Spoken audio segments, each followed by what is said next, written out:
So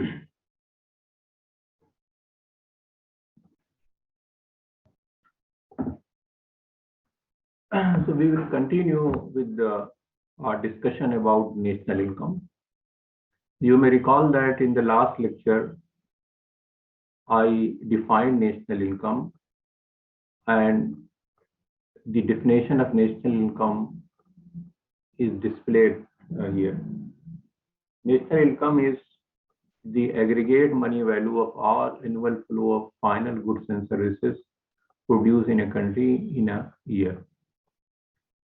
It simply means that when we sum up the goods and services produced in a country in a given period of time, 1 year, and that is the final price, and multiplied by the quantity of goods and services produced, then we arrive at the national income. Now, in calculation of national income, there are certain goods which are included and certain goods which are excluded. Only final goods and services are the price are included, not the intermediate, because the final goods and services, the price of that final good will include the price of all the intermediate, that is the raw material component which have been used. Similarly, used or second-hand goods are not included. The activities which are not sold in a market, like household activities, performed by housewife, child care, and other are not included. Illegal activities are not included. Paper transaction, like making investment in a stock or bond or debenture, what we call it. So the finance is not, because once you take into account the income, how you allocate the income will hardly make any difference, because that will lead to double count. Now, in last lecture, I also told you that the development of national income accounting was a scientific method. Excuse me, sir. Yes. So when we talk about the double counting problem, we mean that when we take intermediary as well as the final level of goods and services, right? Yes, you can understand by an example. Yes, I will show to you. Okay, sir.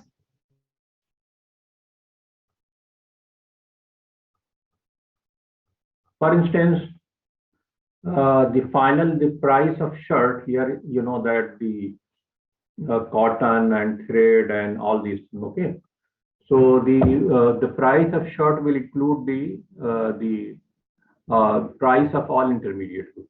Okay, what happens that if you take the price of cotton 100 rupees, then 130 rupees, then 200 rupees, and then 300 rupees. So 1, 230, 430, and it will be 730.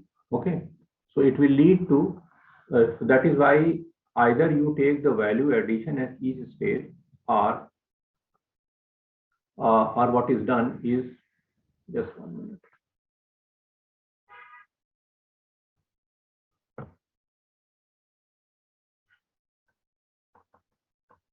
Let me just, my pen is not working. I think just, excuse me, just 1 minute.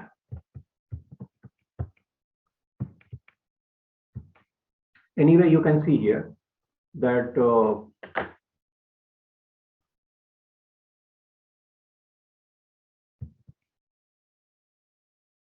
just I will stop the screen share for a moment and show you again.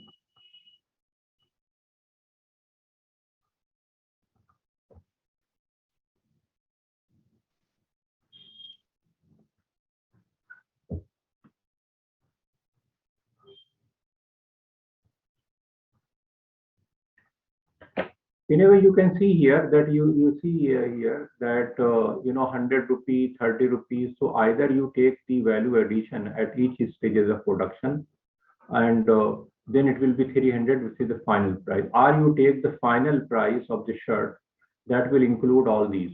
Okay.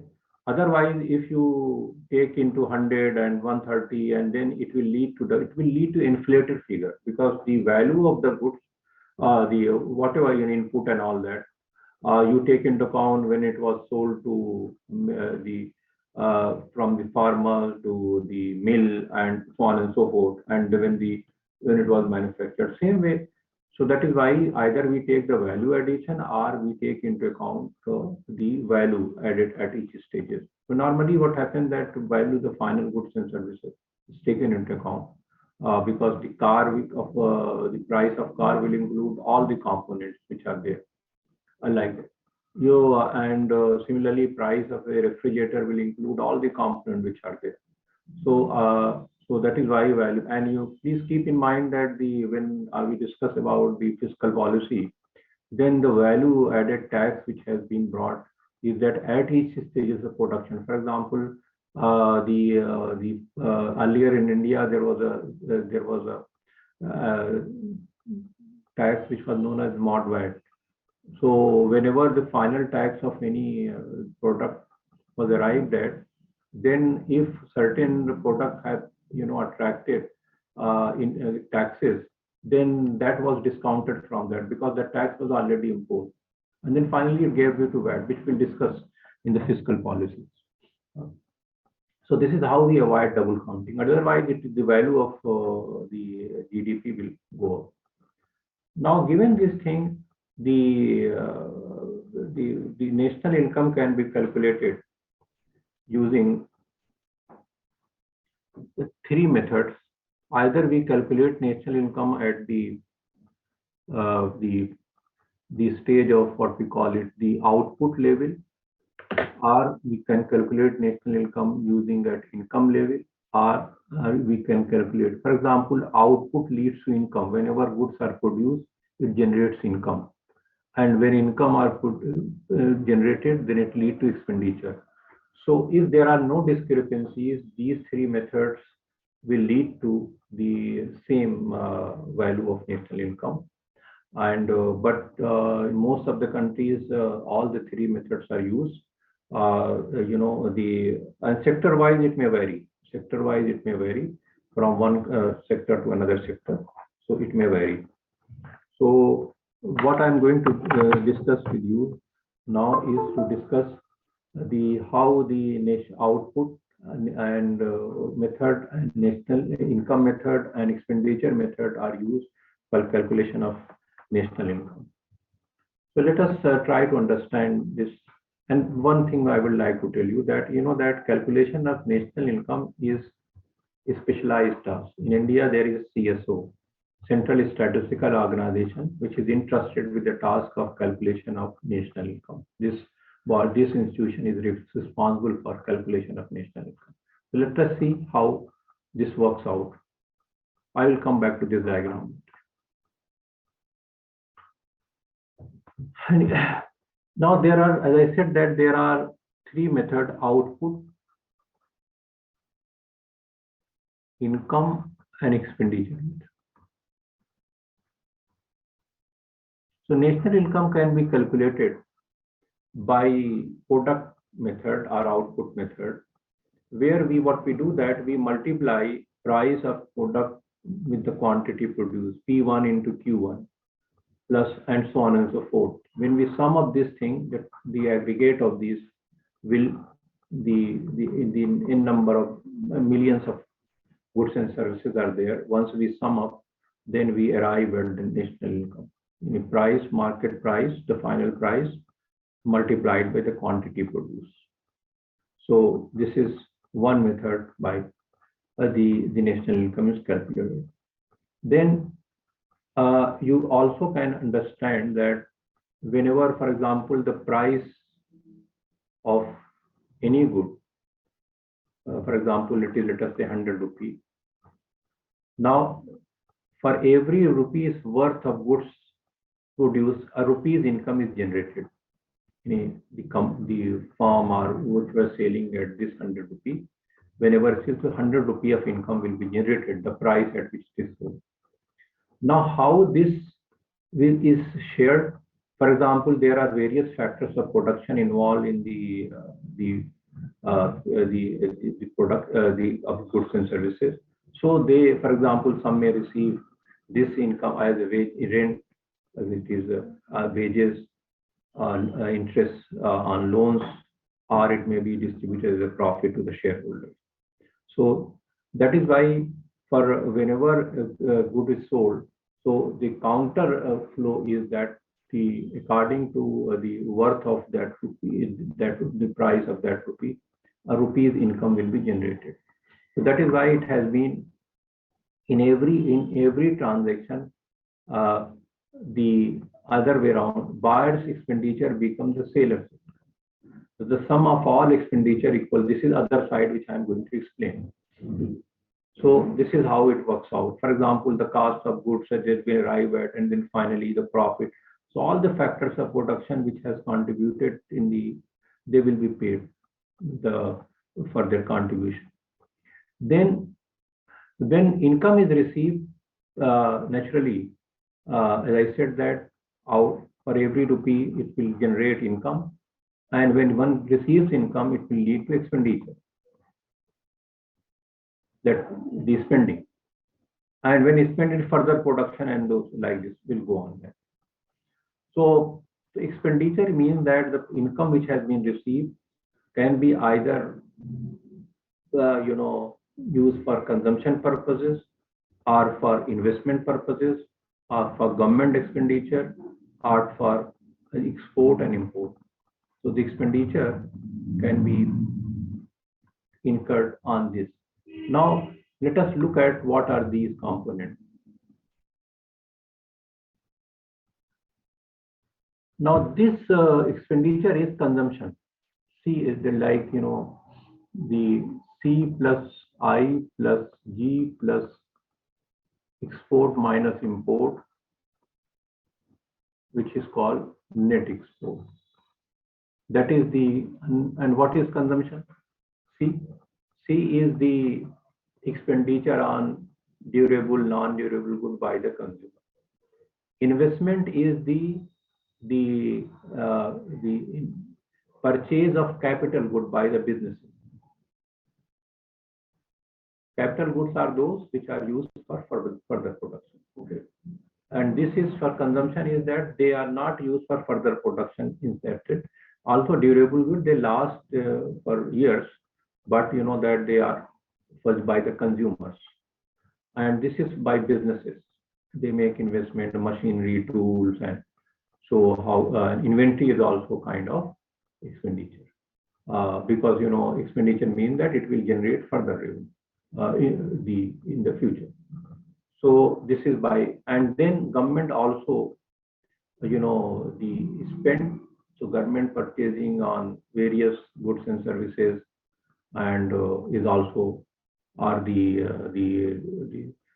infrastructure and other activities and all that, they are also included in the government purchases or expenditure. Then there are certain expenditure done by domestic the consumers, which we call on foreigners good, which we call import. If we buy foreigners good, they are called import, and if foreigners buy our good, it is called export. So if export is greater than import, then it means that net export is positive. If we are, the our export is lower than the import, we are spending more on foreigners good than what the foreigners are spending, it will be negative.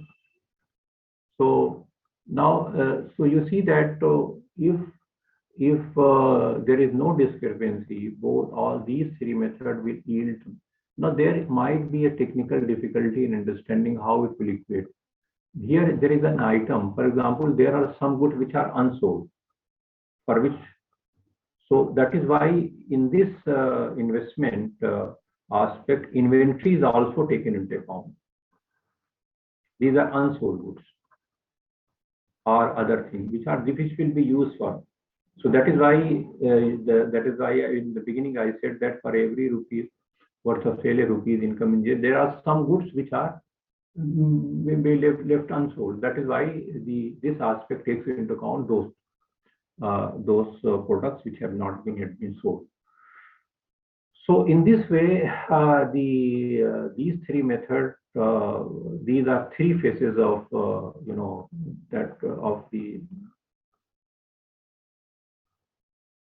of the GDP.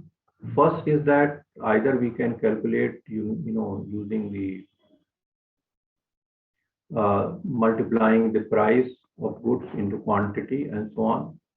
So we sum up to n. Similarly, the C plus investment, that is the investment by businesses, G, and the plus net export, that is export minus import.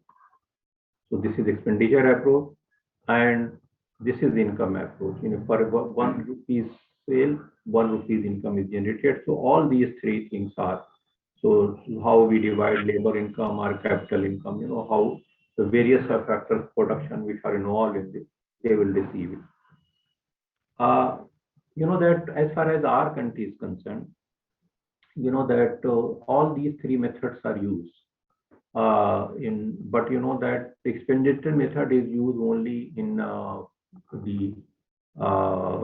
real estate. For example, for your information, the economy is divided into three sectors, which we call agriculture, manufacturing, or Service. and service. Okay. So they are called primary, secondary, and tertiary sector. Okay, so this is divided. How we calculate the GDP of agriculture produce? For instance, just I will give you an example. For example, if you want to find out the value of wheat cultivation, okay.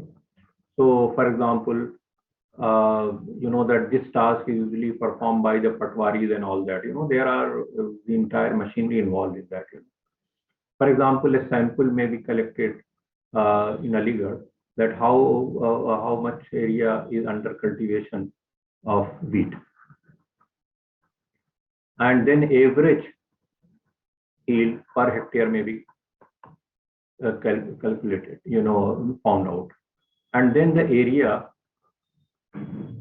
Sorry. In the average yield, and then the market price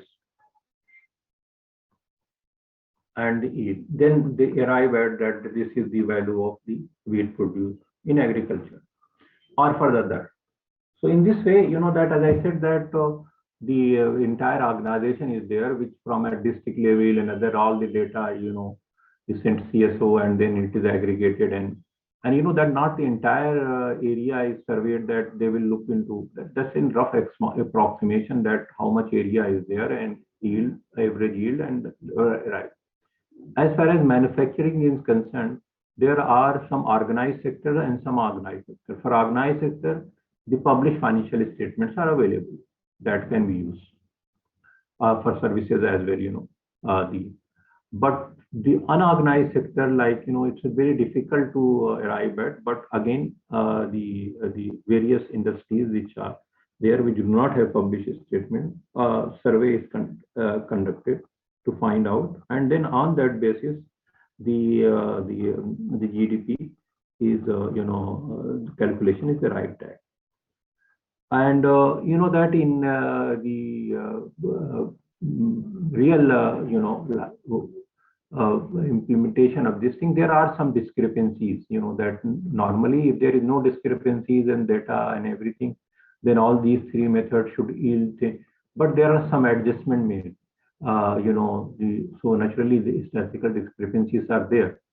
But the idea that these either you use this method or that method, and not every method is used in every sector. For example, output method is used in agriculture. For example, this and in other expenditure method, and this income method may be used. Both may be used. So in this way, the national income GDP is calculated. I'm using the word GDP and GNP interchange, but I will make a distinction later on. National income is calculated. Now let us see some other thing that I had skipped here just to show to you. This diagram I had discussed with you earlier, circular flow, that there is household sector and the other sector in the economy, business firm. For example, the household sector, provides its factor services, and then businesses use this, and then the firms use to produce goods and services. The household sector receive income. So that is why we were trying to measure the rent, wages, and so on and so forth. So this loop tells us that the how we so these are the businesses provide this and then goes.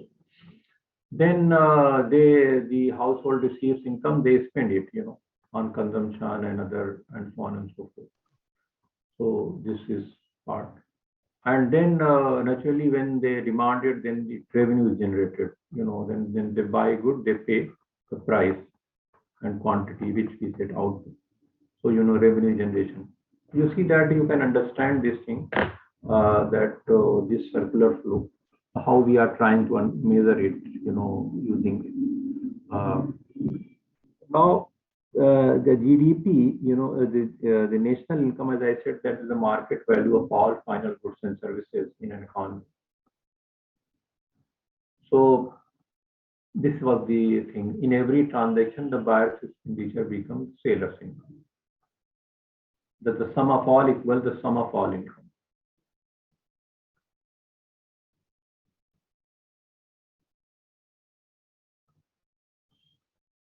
Now, when we are measuring national income, then there are certain other concepts which are there. For instance, we come across certain terminology like gross and net. GNP are, for example, gross national product, or NNP, that is net national product. The difference between gross and net is depreciation. That is, when you are producing something, then there is a consumption of capital. That capital means the machinery and equipment. You are producing it. It means that a time will come when it helps you. For example, in accounting, you may have studied or studying rather depreciation, allowances. That is, the machine has to be replaced over a period of time. So wear and tear, which is there, we take into account that what is the real value, after taking into account. So, from GNP, if we subtract depreciation, then it gives NNP, net national. So it is just to gross and national. Net, the difference is of depreciation. Then there is a terminology of national and domestic. We come across a terminology like GDP and GNP. So what is the difference? The difference is that in the domestic is the value takes into account only the value which has originated within the geographical boundary of domestic territory. For example, if you are calculating the domestic product, we will look into what has been produced in our country, India. But the Indians also participate in other, for example, X, Y, the and other countries, they are working there. Similarly, foreigners are also working in India. Foreign companies are here, and like this, they are also operating here.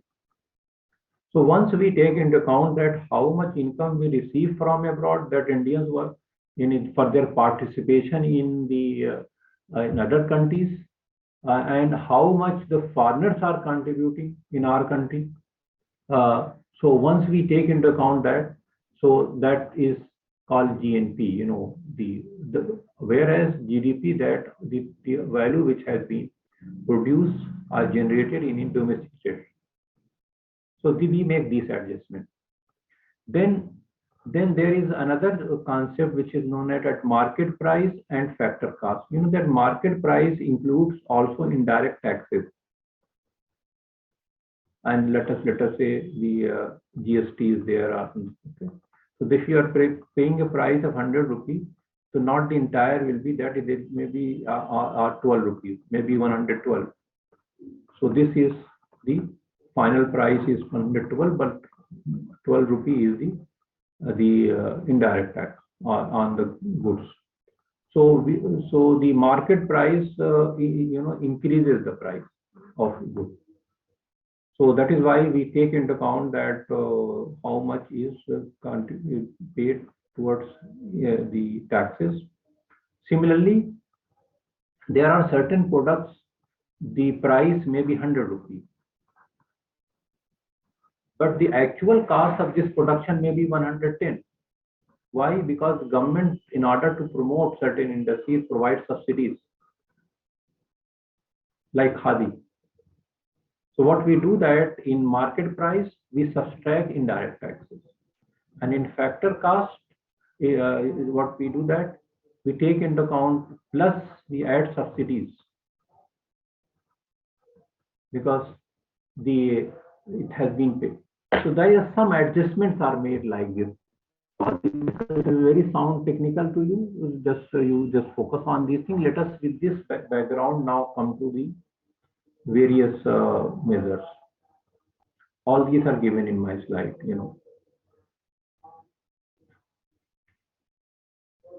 So we may have various categories like GNP at market price, as I told you, GNP at market price, GNP at factor cost. So here we add subsidies minus indirect tax. And the difference between net and this is the difference is depreciation. NNP, GNP minus depreciation. And then GDP and this is, for example, GNP is GDP minus net factor income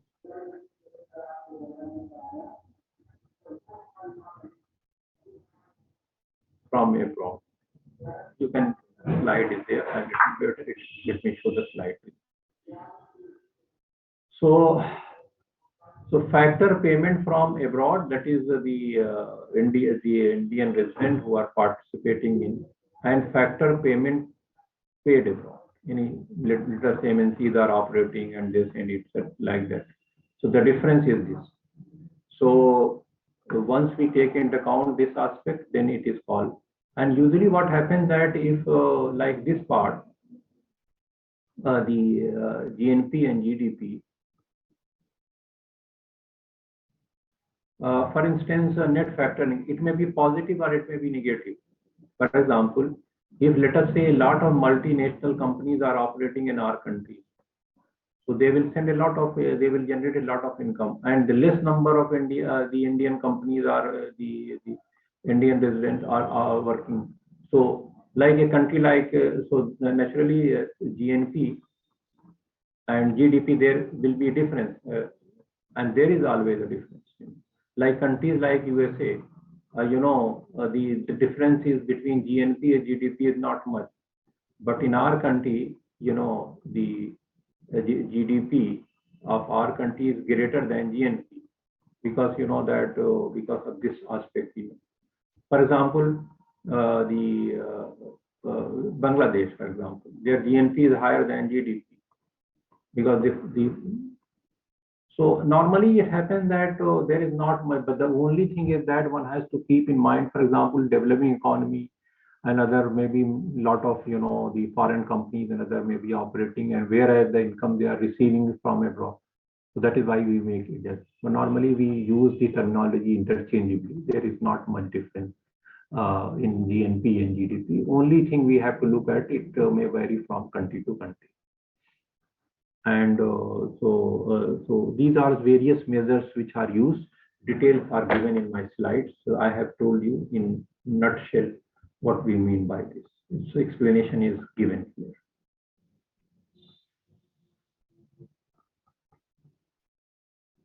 So if you have any question regarding this, I can entertain, and before I proceed to discuss some other important aspects.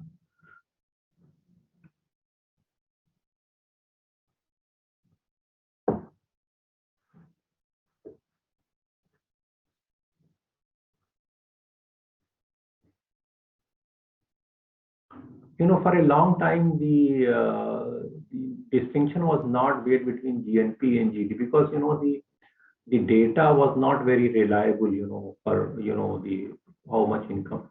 So, but later on, that provides an idea about, that the contribution of various other, the residents in our country, and what our residents are contributing, our entities are contributing.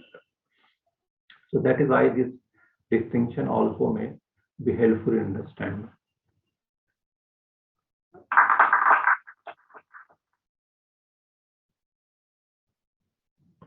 Now, assuming that you are able to appreciate the concept of national income, even if some technical aspect is not clear to, don't worry, it will become, when you read the slide, it will be clear. Because even if I come across for the first time the national income, I will not be able to fully understand.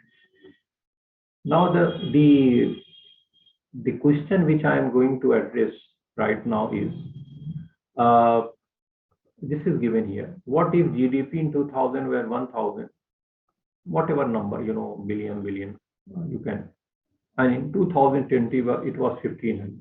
But at the same time, prices have also gone up by 50%. Can we say that the GDP has increased? Or please remember that the GDP is one of the methods is that when we try to find out, I'm using the word GDP and interchangeably, plus P2 into Q2 and P n number of, when we add all this. Now it may be that you see that it is a product of these two things, P into Q. Now Q may remain same. Let us say Q is 20. That is the number of units produced 20. But earlier price was 10 rupees. So it was 200. Now if price goes up to, let us say, 12 rupees and quantity remains same, it will become 240.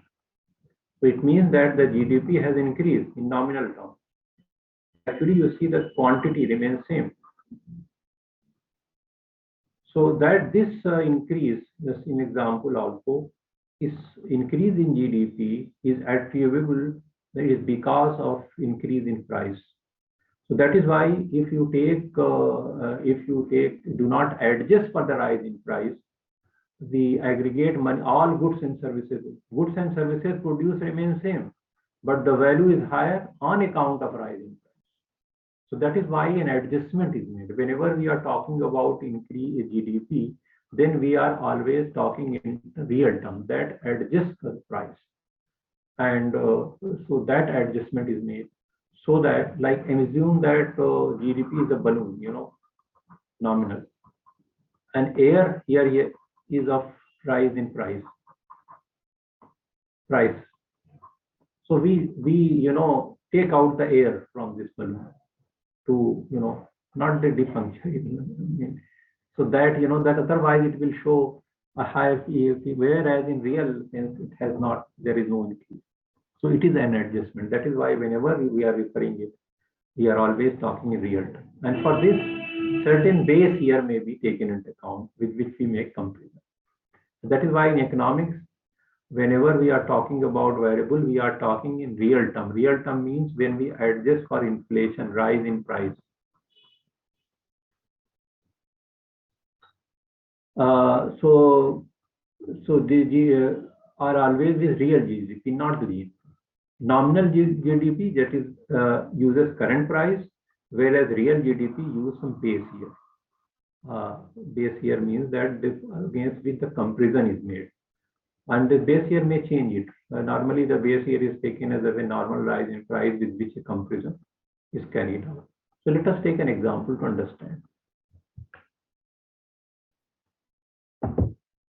Now you see here the price. This example is given that the country. Again, you can say that this may be biased on sunglasses and like the quantity. So now here 1,500. Forget about this. You can change it. And 1,000 price in 2020 is 20 like this. So you will multiply by this and then add it, and you will get the GDP of this. And then in the 2021, you will multiply by this. You will, when add it, you will get GDP. Now, then the difference you can find out from 2020, and you say that GDP.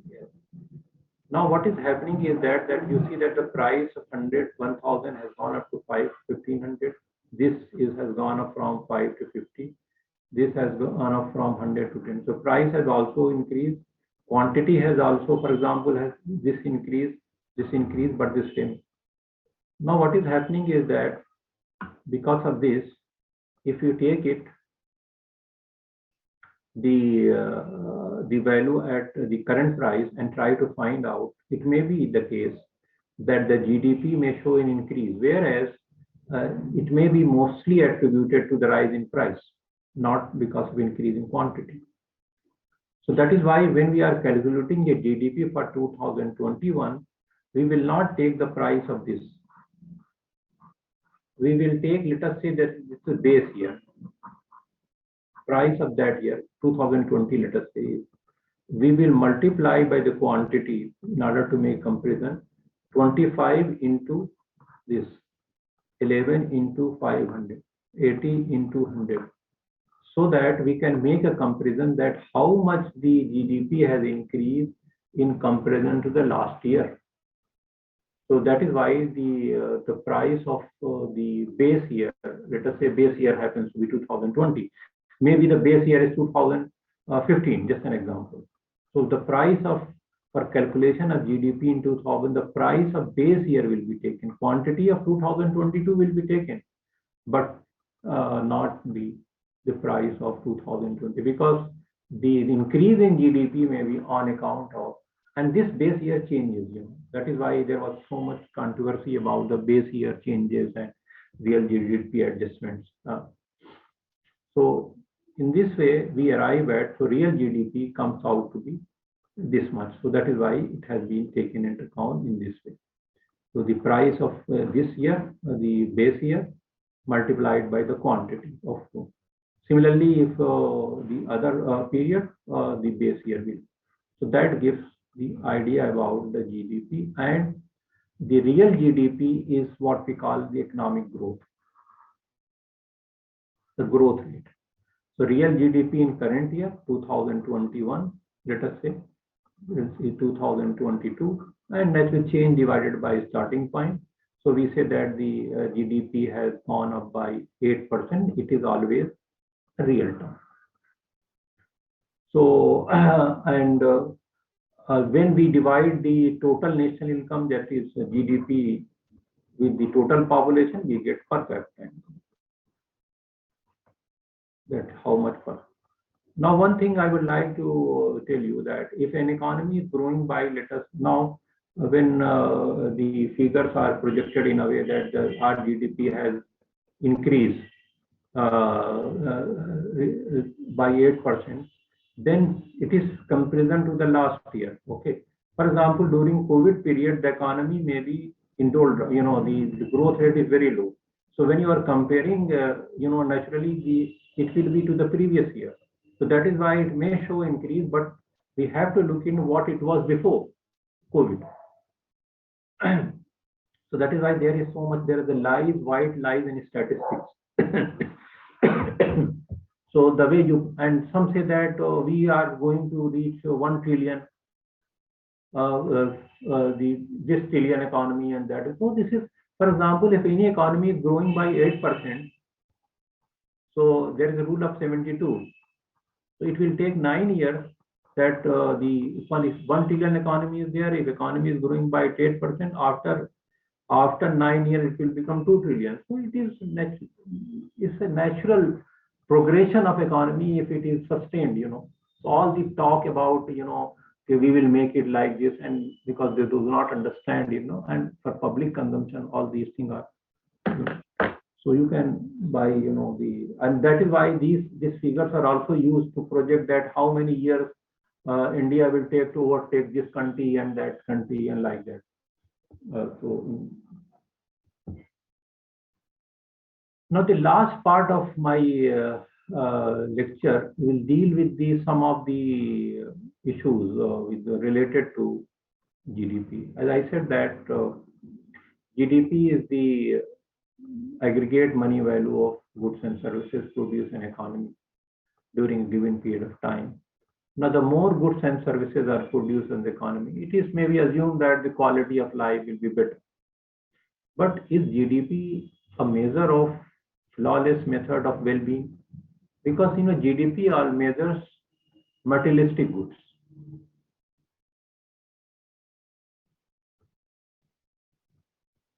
Goods and services. If more goods and services are produced, if GDP is rising, it is not necessary that the well-being of the citizens will improve. They are not the same thing. It may not be welfare enhancing. If more goods and services are produced, then maybe more pollutions are created. If more goods and services are produced, it may be the case that people are working longer hours. There is no free leisure time for other activities. And moreover, there are certain activities which are not taken into account by GDP, which are not sold in the market. As I told you, like child care and other activities, and other not included. And there are certain other aspects which you cannot capture in economic terms, so not the included in the.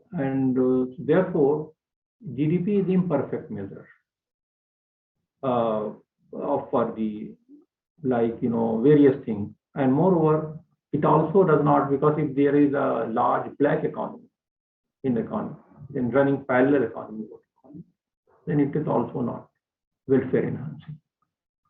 So, and also the GDP does not tell us about distribution of income. The pie may have, but that how it is shared, the increase is not given. That because of what has happened over the year, that the GDP and other thing has nation income has increased, but the gap between rich and poor has widened. So that is why some reform, some refinement has been suggested in GDP, like you are aware of the Human Development Index and other kind of another adjustment, like which takes in account not only this but the literacy rate and other healthcare and other. So, and even if we are able to incorporate so many things, yet we may not be able to fully capture the welfare thing, which are beyond the market. Okay. So all these are explained in my slides. So you can go through. I have been brief, just discuss with you these things. Now, for example, in recent times, some countries they are also including some activities which are considered immoral activities. They say that they are a substantial part like illegal activities. So we should include that. Again, a debate is there in European Union. UN Commission has also established, which was chaired by Joseph Stiglitz, to suggest measures for better measure of the measuring the well-being and welfare like that. But GDP, let me say that is a necessary but not a sufficient, because if anything goods and services are not produced, if economy is decelerating, the growth has declined, then other thing will be fulfillment of that thing will become very difficult. So there is something more. Otherwise, the West would have been much happier. It is not that that the all the materialistic goods and like they are moving towards a trade mill. The relative ones they are trying to, but they are not able to get to that. So with this, I have briefly discussed about GDP, and if you have any question, you can ask.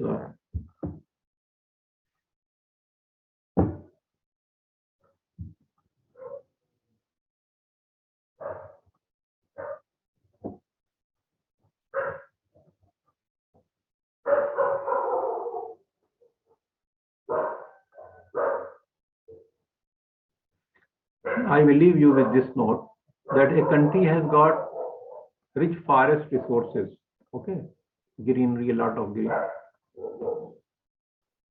This GDP will not capture it. Okay, the benefit of the as far as the reduction in pollution and other things. If the trees are cut and they are sold in a market at a price, they will be included in national income. So all these are anomalies and other things. So that is why GDP is not a perfect measure. So I call it a day, and we'll see you tomorrow. Thank you, sir. Thank you, sir. Thank you, sir. Thank you, sir.